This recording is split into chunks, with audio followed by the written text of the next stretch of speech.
పిలిచినోడు విశ్వాస అవిశ్వాస? ఎవరు పిలిచింది? అవిశ్వాసి. అవిశ్వాసి మిమ్మల్ని భోజనానికి పిలిస్తే వాళ్ళు ఏ మతం వాళ్ళైనా పర్లేదు, వాళ్ళు హిందువులా, ముస్లిమ్సా, జైనులా, బౌద్ధులా, సిక్కులా, ఎవరిని నమ్మనోళ్ళ, ఎవరైనా మనకు అనవసరం.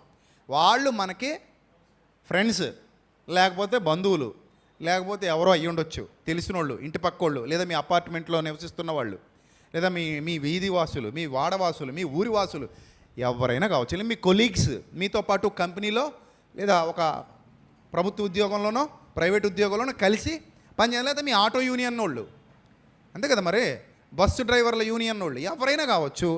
సాటి మనుషులు పిలిచారు భోజనానికి, వెళ్ళావు, ఆకు వేశారు, వడ్డిస్తున్నారు. ఇది ఏంటంట అని ఆరా తీయొద్దు అంటున్నాడు దేవుడు. ఇది ఏమై ఉంటుంది అని ఆరా తీయకుండా నీకు ఆకులో పెట్టింది ఏదో ఏమైనా రాయబడింది అదే చదవండి. మీకు వెళ్ళడానికి మనస్సు ఉంటే వెళ్ళండి, మనసు లేకపోతే మానేయండి. అది కూడా